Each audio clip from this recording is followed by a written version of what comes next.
Hey everyone, it's Amy from YoSoBoHo. Welcome to another Thursday night thrift.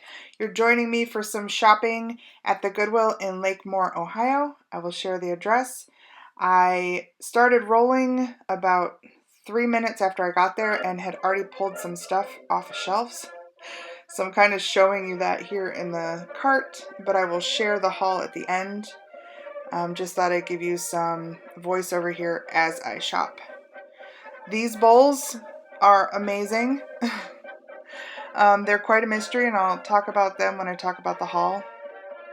I think I was just checking them over there. There was a bunch of stuff on these shelves that you will see I'm very unfocused.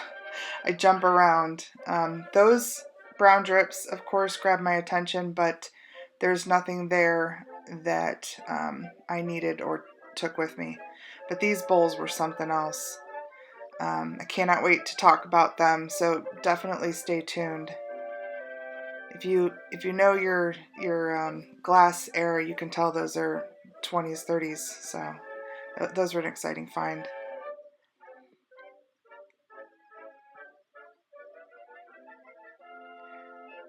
Still practicing my camera, my phone use. I have to give credit to these people who shop and really make it easy to see the shelves. Your eyes are somewhere totally different than your camera. Then you have to realize, oh, I gotta show them. And then of course, everything you look at, you're not necessarily on camera like that. So it said Salem, China, and that was a cool shape, neat lidded dish. But it's just not. I would maybe take it home, but it's not something I would normally sell. There were 6 of those bowls and 2 of them were damaged. I ended up bringing 4 of them home. I had to zoom in on that. Look at the detail on that.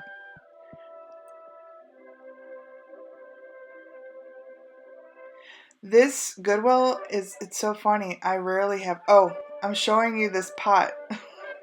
I was so thrilled to find that. I'll share with you again at the end. This little crock that I had in here was missing a lid.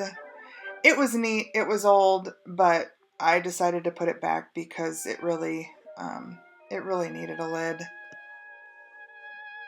Oh, and I had to make room for my bowls.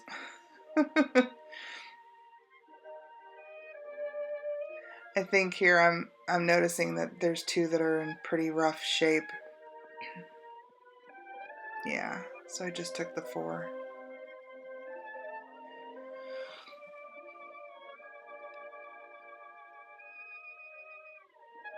I don't think that was very old, that piece.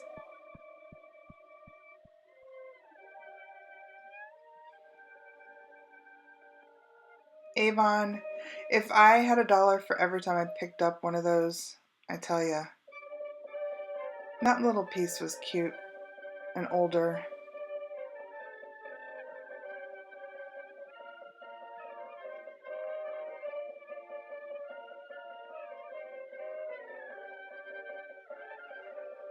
That was surprising to have $3 on that. This was really interesting. It's a good lesson to learn for me. They had that marked $2. These actually sell very well. The last one sold for $40 on July 2nd on eBay. So that was a misstep on my part. I would have picked that up had I looked it up in the store. I didn't even put it in my cart. So I did look up everything I put in my cart before I left the store. That was one I should have grabbed.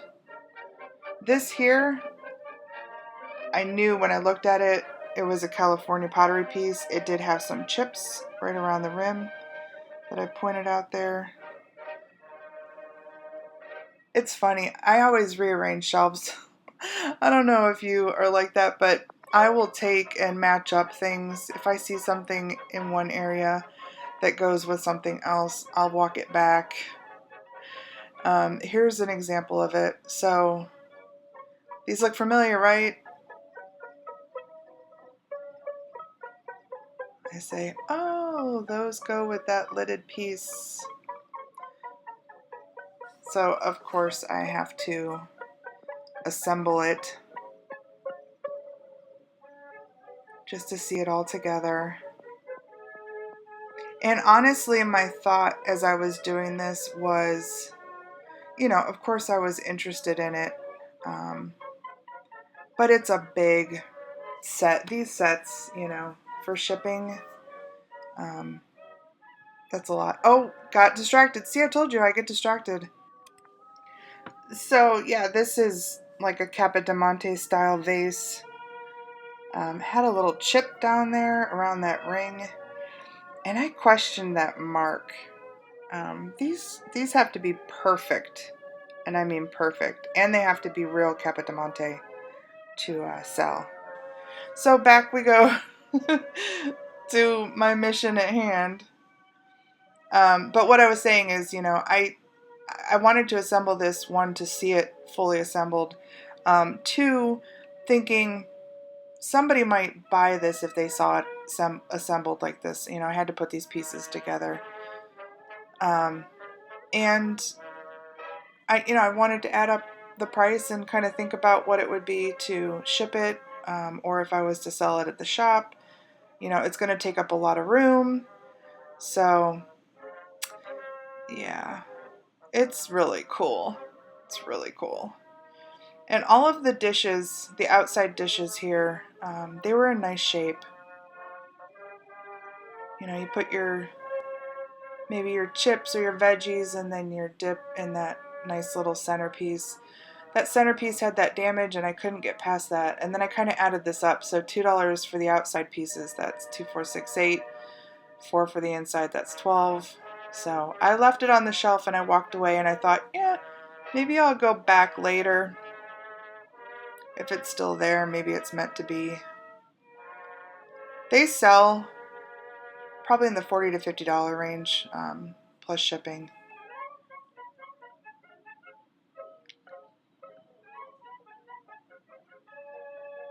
Oh, I like this just because it was an A. So I had to check it out.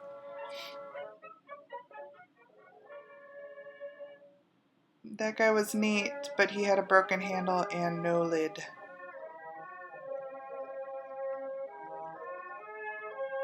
And those little plates that I showed you down there, those are just little Lusterware.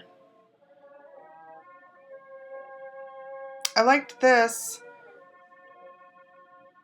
This felt like a very sellable piece.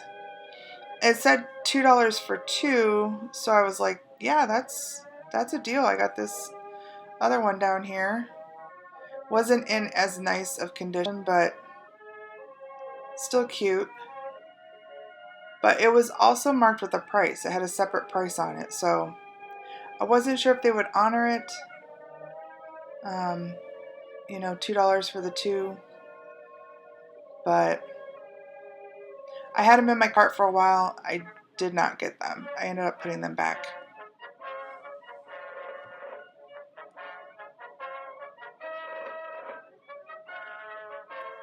I like the blue in that piece.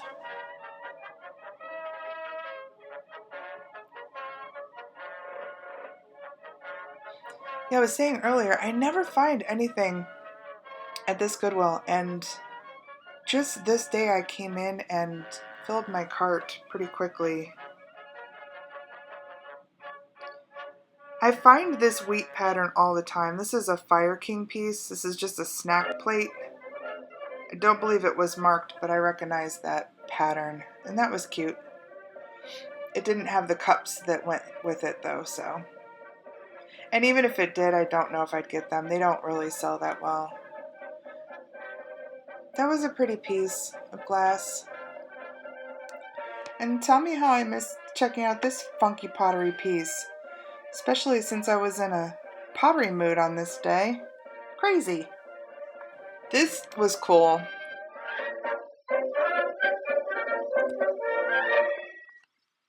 Yeah, this big piece. Oh, wait, check out the cat first. I think that was a Takashi piece, which is an import, Japanese import. This piece is huge. It's that Scioto Ceramics. I think I'm pronouncing that right. I think it was 1979 marked on there. A home painted piece. Would have been neat to see it painted in different colors, but they stayed very simple with it. Just seemed like a nightmare to ship. This was cute. I feel like it was missing something. And these were adorable. They're marked Hoffritz, like signed. And then I want to say they're English. Hopefully I show you here. Oh, yep, there we go. Weatherby Hanley. Those went in the cart. And I forgot to include these in the haul portion at the end of this video, so I'll show you here. I have them listed on eBay at a starting bid of $11.50. There's two others listed. You can see here, one's listed at $59 and one is listed at $30. This is a nice little spongeware. I couldn't see if it was marked. Spongeware creamer, $2. That's a good price. They go, that little guy probably for $12 or $15. Oh, I don't know what that was. But this box goes with this Avon piece. So of course I had to match it up. Just me organizing the shelves. This is a Pyrex piece, divided dish. I am not familiar at all with Pyrex. I'm not a Pyrex person. I did end up buying a little piece of Pyrex on this trip and it was surprising. I'll share it in the haul video.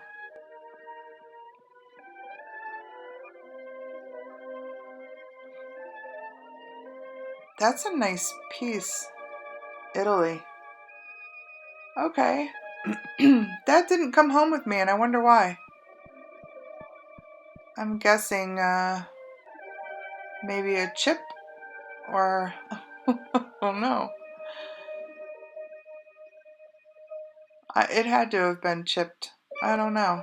I looked at it pretty quickly. That was pretty.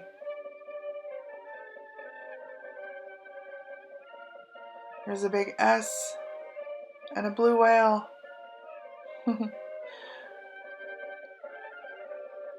Modern piece. I am drawn to the nautical stuff. Whales especially. Do love them. This piece had some nice lines. It was a little beat up there, the base, and it wasn't secured very well. Although it looks like I probably could have tightened it up. They wanted $7 for it. And in that condition, I wasn't sure about it.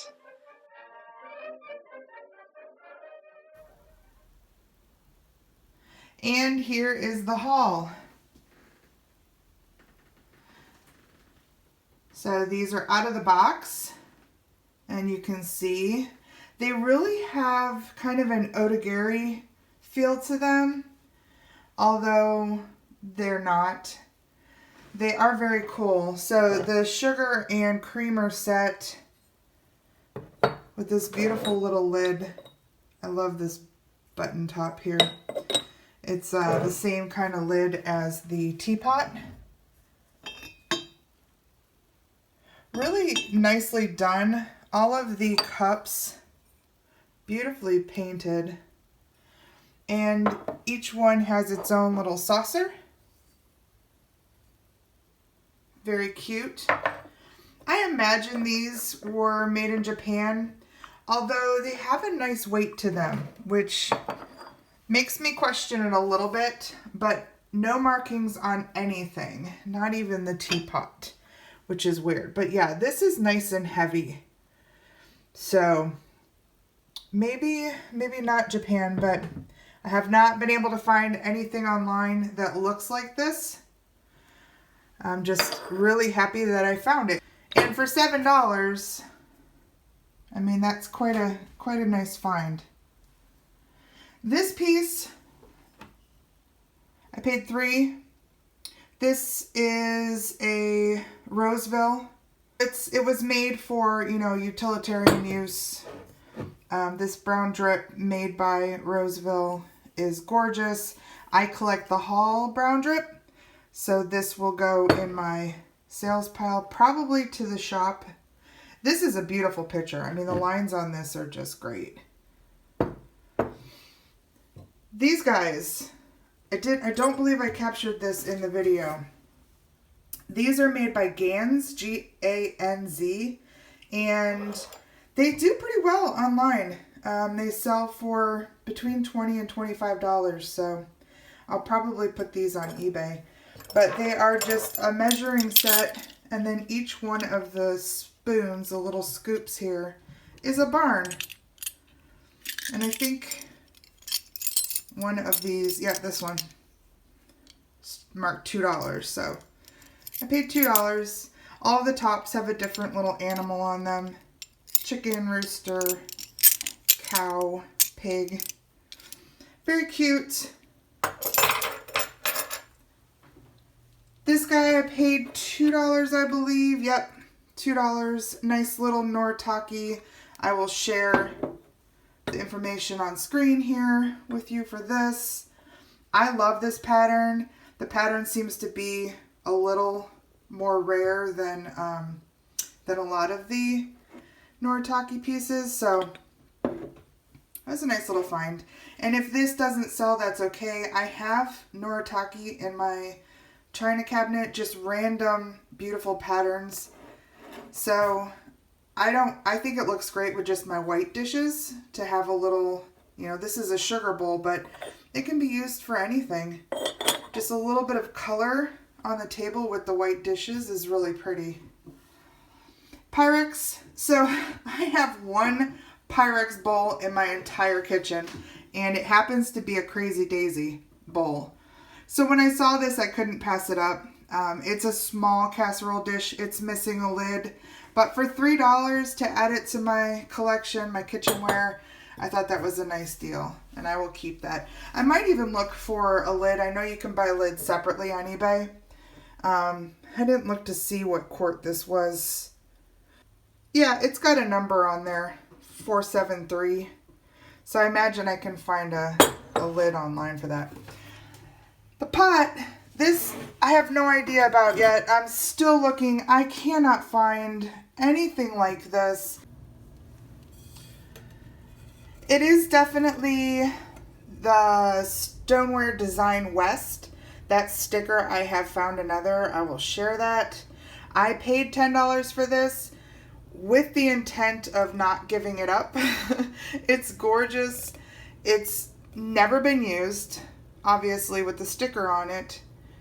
And it's just a really beautiful piece of vintage California pottery. I say that, but I'll probably put it in the shop for what I think is fair and see if somebody else loves it as much as I do. But I can't find any comps for it.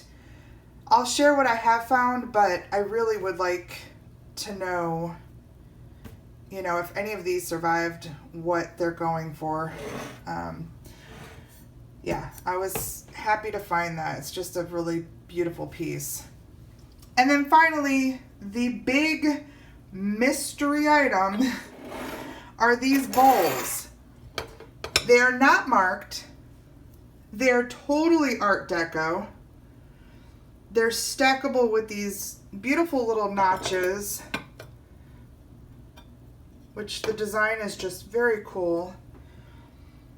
I can tell you that they're definitely Depression era Art Deco bowls, and I verified that by the fact that they glow. Let's see if I can, oh yeah. So even though they are a cream color, or I would call them custard, they definitely have some uranium in them. See how they're glowing green? They glow even better with the lights out, but I have some light coming in this window. So exciting. I actually reached out to a couple of experts Scott from the old Curiosity Shop got back to me. He said, although he's in love with them, he has no idea what they are. I have done some research. There's a glass company called McKee that makes very similar custard colored pieces. That's my guess, is maybe it was made by McKee Glass. I paid $1.50 a piece for these. I take that back. When I got to the counter, I believe she charged me 50 cents each because she said these are just bowls. Bowls are 50 cents. $2 worth of bowls that I think are pretty special. Michelle Levinson from Thrifting 101, I've also reached out to her, and she was going to do a little bit of research. She did get back to me and she said, let me dig a little bit. She had never seen them either, so I might have to just ping her and see if she's found anything. But yeah, very cool find. I'm going to go out in the living room and share with you now a separate haul. I'm going to do that very quickly. I did stop at a church rummage sale. And at that church rummage sale, I picked up this beautiful, let me shine a light on this. This beautiful mid-century rattan chair. Now this is a Franco Albini style chair. Franco Albini was a designer of these kind of chairs, these rattan chairs. This chair itself, the cheapest I found it online, was for $100. There's currently this exact chair on eBay for $500. But I picked this up at a church rummage sale for $15, and it will look beautiful in my boho shop. I've been looking for kind of a mid-century, I would love to have a peacock chair, which this is kind of in that same era. Let me show you the top. It's just gorgeous. And you know what I thought? I actually went looking for a cushion. I thought it needed a cushion, but as I was researching online, these chairs don't need cushions. I sat in it, and even my big butt, they're like completely formed to sit in comfortably. And I mean, it's really comfortable. I was surprised. And it's super sturdy. These are built so well. All of these beautiful pieces, they're all woven together so nicely, and they're just so structurally sound. This particular chair has like zero wear. Often I see the ones, even the ones that are listed online for, you know, a large amount of money, and they're starting to fray or come apart here where you'd imagine, you know, they were rubbed on, and sometimes on the bottom. Not this guy. He looks to have sat somewhere where nobody used him, so hopefully somebody will find him beautiful and want to use him. I also grabbed this cute little pillow at that rummage sale, little boho. I like, it's kind of like a threaded, really neat little cushion. And then this blanket here, this is a Faribault throw lap blanket. Around this area, for some reason, I luck into these all the time. They're just a brushed wool, you know, stadium blanket, lap blanket. Some people wear them as capes. I sell them in the shop, so this will go to the shop and be added to the collection there. And then there was just a couple other things I'll show you real quick that I also got from that rummage sale. I got, and this is a funny story, I got 2 of these, and literally a week before, my mom sent me a picture. She said, I'm sending some stuff to donate. Do you want any of these things? And one of these was in that photo. It was sitting on, it had been sitting on her counter for years as a cookie jar. I saw it, I was like, of course I want that. It's so cute. Well, I found 2 more of these at the rummage sale. So now I have 3, and I can do something really cute and clever with them at the shop. This is a left-in piece. I found this as well as a chipmunk. The chipmunk already went to the shop, but I'll show him on screen here. This is beautiful for as intricate as it is with all these little pieces, the cards, the fingers, not a crack or a break anywhere. So this is already on eBay. I'll share the listing. And then these guys, so I've never run into these. I don't look at dolls. I'm just not drawn to them. But I did find out that this girl was part of a pin cushion. So she, I believe, was built into a sack where you would put your pins in it. And she was made in Germany, and they do pretty well. I'll share that. Even just the top. And this is real hair, which is kind of freaking me out, but whatever. She does have a doink on her nose, but other than that, she's pretty. She's very pretty. And then this girl, I also think that she was built into something else, but I haven't found her exact model. So I've done a little research since I recorded this and have found that this little mark on here, although I can't trace it exactly, it seems to be Dresden. Everything leads me to believe that. Plus she's got this little bit of lace, porcelain lace, also Dresden lace. It is damaged there a little bit, but my thought is that she is German, she is Dresden, and she's quite beautiful. And I'll keep the voiceover running to tell you about him too, because I learned a little bit more about him. So this little lamb, I found one like him on eBay selling for, or had been sold for $25. I guess there was an import company called Arnart, A-R-N-A-R-T, that produced a lot of these little figurines in the 50s. They're quite popular, and I guess if you use that keyword, Arnart, they sell pretty well. So I will be probably listing him on eBay with that. Most of these, I think, will go to the shop. These all sell on eBay. But I think the rest of these things, this is staying in my kitchen. I think the rest of these things will probably go to the shop. Okay, well, that's a mess of stuff. I know it was a long video, I'm sure, with all of this information on top of the shopping. So if you're still with me, thanks for hanging out. I appreciate you watching. Please, if you haven't, subscribe, hit the like button, and give me a little comment. Everything helps. All right, we'll talk to you next week. Thanks. Bye.